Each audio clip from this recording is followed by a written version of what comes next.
आपण काय करू, मी तुम्हाला एक सोपा पर्याय देऊ का? सगळ्यांच्या जर झोपा एवढ्याच मोडात होत असतील ना किंवा एवढा त्रास होत असेल ना, आपण काय करू, खाली आहे ना पार्किंग मध्ये एक बोर्ड लावूयात.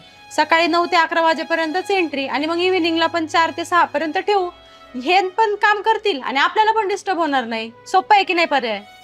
हा मग तसं करा वाटल्यास तुम्ही. मग नाही तर सगळ्यात सोपं, भाजीवाला एकदाच येतो ना आपल्या इथं, खाली सगळेजण गोळा होतात, त्याच वेळेला तुम्ही येत जा ना. मग बघा किती सहज पर्याय निघला. उगीच कशाला एखाद्यावर चिडायचा आणि कशाला कुणाच्या गरिबीवर संशय घ्यायचा.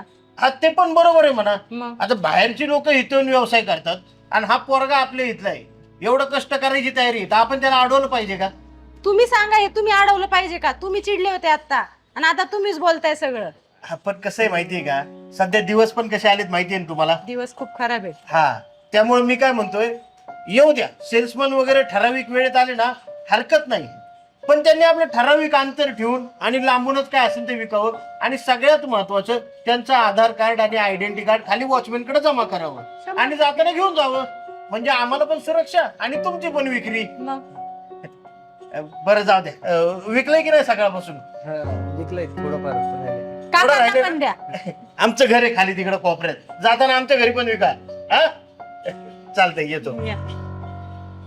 हो चालेल.